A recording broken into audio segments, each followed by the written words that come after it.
চারদিকে শুধু পানি আর পানি।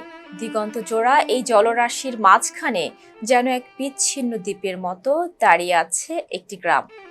বর্ষা এলেই যেখানে থমকে যায় স্বাভাবিক জীবনের গতি। বলছিলাম রাজনগর উপজেলার হাওর বেষ্টিত ফতেপুর ইউনিয়নের শালবন গ্রামের কথা। বর্ষার আগমনী বার্তায় হাওরের পানি বাড়ার সাথে সাথেই তলিয়ে গেছে এই গ্রামের প্রধান সড়ক সহ সবকটি রাস্তাঘাট। সেই সাথে বেড়েছে চরম দুর্ভোগ। ঘর থেকে বের হলেই মারাতে হচ্ছে নোংরা ও দূষিত পানি। আর এই পচা পানিতে প্রতিদিন যাতায়াত করার ফলে চরম স্বাস্থ্য ঝুঁকিতে আছেন চালবঞ্জ গ্রামের বাসিন্দারা। পানিবাহিত নানা রোগে আক্রান্ত হওয়ার শঙ্কা এখন ঘরে ঘরে।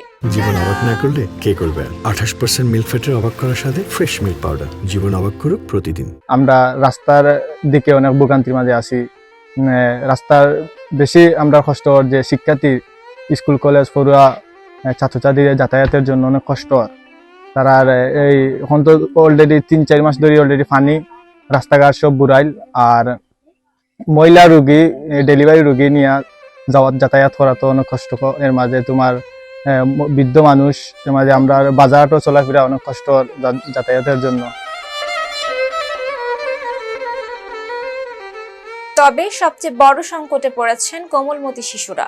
গ্রামের একমাত্র প্রাথমিক বিদ্যালয়ে যাওয়ার রাস্তাটি এখন পুরোপুরি পানির নিচে। শিক্ষার আলো পেতে বুক সমান পানি মারিয়ে কিংবা ছোট নৌকায় চড়ে চরম ঝুঁকি নিয়ে বিদ্যালয়ে যেতে হচ্ছে শিক্ষার্থীদের। অনেকেই আবার দুর্ঘটনার ভয়ে স্কুলে যাওয়াই বন্ধ করে দিয়েছে। আমি প্রায় 23 বছর ধরে চাকরি করি। এই এলাকার পরিস্থিতি রাস্তাঘাট খুবই দুর্গম। বাচ্চারা আসা যাওয়া করতেও খুব অসুবিধা হয়। আমরাও আসা যাওয়া করতে বর্ষাকালে খুব অসুবিধা হয়। আমরা নৌকা ভাড়া করে আসতে হয়।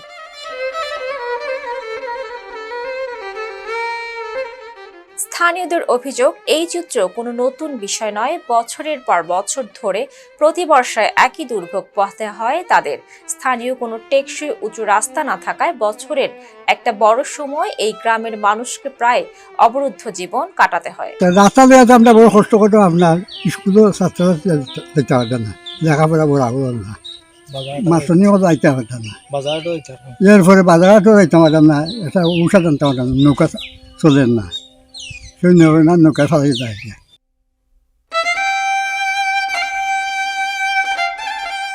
বর্ষা এলেই এই জনপদের জীবন থমকে যায় হাওরের পানির নিচে। প্রধান সড়ক তলিয়ে যাওয়ায় একদিকে যেমন গ্রামবাসীর যাতায়াতে বিঘ্ন ঘটছে, অন্যদিকে নোংরা পানিতে প্রতিনিয়ত চলাচল করায় চরম স্বাস্থ্য ঝুঁকিতে আছেন নারী ও শিশুরা। সবচেয়ে বড় সংকট তৈরি হয়েছে শিক্ষাঙ্গনে। যাতায়াতের পথ ডুবে থাকায় বিদ্যালয়ে আসতে পারছেন না কোমলমতি শিক্ষার্থীরা। হাওরবাসীর দাবি আশ্বাস নয়, এবার টেকসই সড়ক নির্মাণের মাধ্যমে তাদের এই স্থায়ী দুর্ভোগের অবসান ঘটানো হোক। সায়মা রূপা, ফেস দ্য পিপল।